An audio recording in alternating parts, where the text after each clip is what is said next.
Bismillahirrahmanirrahim. Assalamualaikum warahmatullahi wabarakatuh. Bapak Ibu sekalian, saudara-saudara sekalian yang saya hormati.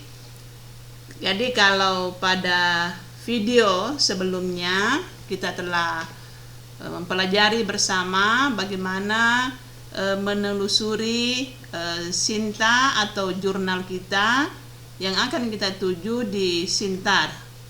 Nah, pada kali ini kita akan belajar bersama atau saya akan share bagaimana setelah kita melihat bahwa dalam fokus and scope dari jurnal yang kita tuju itu sesuai atau ada relevansinya dengan naskah tulisan kita.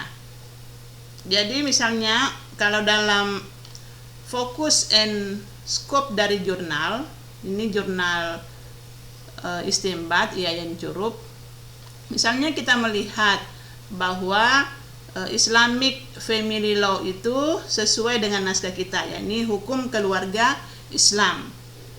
Nah, otomatis bahwa jurnal ini akan mempublish tulisan yang berkaitan dengan hukum keluarga Islam, yang salah satunya juga sesuai dengan naskah kita.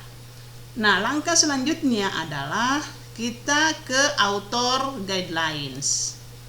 Jadi, pada author guidelines ini, pengelola jurnal telah menjelaskan bagaimana sebenarnya panduan-panduan daripada author itu untuk mengirim jurnal ke Istimbat, Al-Istimbat Yayan Curup itu berdasarkan dengan pedoman yang ada.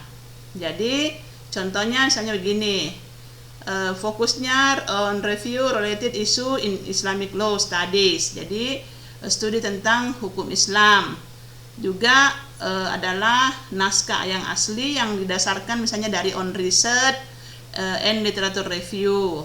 Kemudian article should be original, research based, unpublished and not under review for possible publication in other journals. Jadi dipastikan betul bahwa jurnal yang akan kita kirim ke Al-Istimbat ini belum pernah terpublish di jurnal lain, karena pastinya nanti akan terbaca dalam similarity nantinya.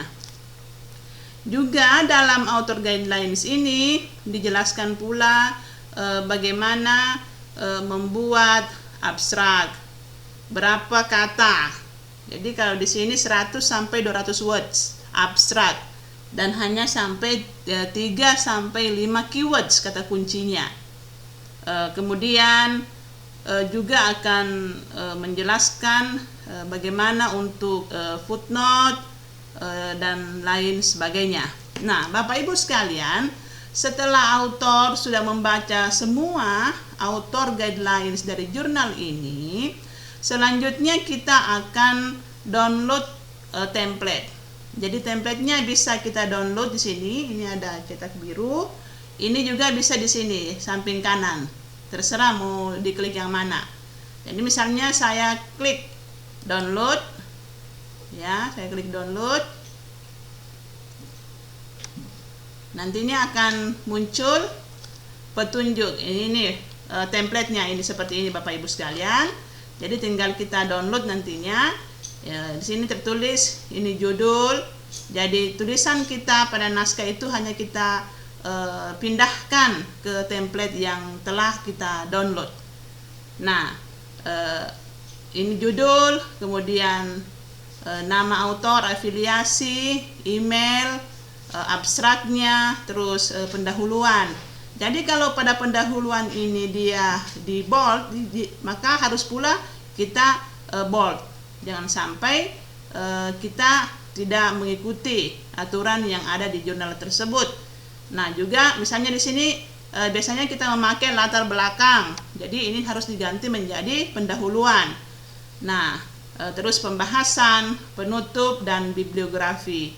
Nah, ini saya lihat tidak mencantumkan di sini untuk metode penelitian. Nah, kemungkinan metode penelitian itu digabungkan di pendahuluan. Intinya Bapak Ibu sekalian bahwa author ketika menuju kepada jurnal misalnya Al-Istinbat itu harus mengikuti gaya selingkung dari jurnal Al-Istinbat. Jangan sampai kita membuat format tersendiri. Kalau kita membuat format tersendiri, pastinya tidak akan sesuai dengan apa yang diinginkan oleh pengelola jurnal, dan pastinya juga akan disampaikan untuk melakukan revisi oleh editornya. Ya. Nah, selanjutnya Bapak Ibu sekalian, setelah semua nantinya ini sudah kita sesuaikan dengan template dari jurnal yang kita tuju, maka kita kembali ke jurnal tersebut, laman jurnal Al-Istinbat, kemudian kita go untuk registrasi. Nah, untuk go untuk registrasi dan bagaimana membuat user, password dan lain sebagainya, insya Allah akan dijelaskan pada pertemuan berikutnya atau video selanjutnya. Yang terpenting pada pertemuan ini adalah seorang autor harus betul-betul mempelajari apa yang menjadi petunjuk atau panduan daripada jurnal yang dituju, misalnya di Al-Istinbat tentang jurnal hukum Islam, juga menyesuaikan dengan template yang ada di Al-Istinbat. Saya yakin dan percaya kalau semua itu sudah diikuti oleh autor sebelum melakukan registrasi, yakinlah insya Allah jurnal kita itu pasti akan terproses. Nah, untuk waktu publishnya itu merupakan hak dari pengelola jurnal kapan akan publish. Sekian Bapak Ibu sekalian sharing dari saya, dengan harapan bahwa tetap semangat dalam melakukan publikasi ilmiah. Insya Allah semoga kita sehat-sehat walafiat dalam melakukan diseminasi keilmuan. Saya akhiri, wassalamualaikum warahmatullahi wabarakatuh.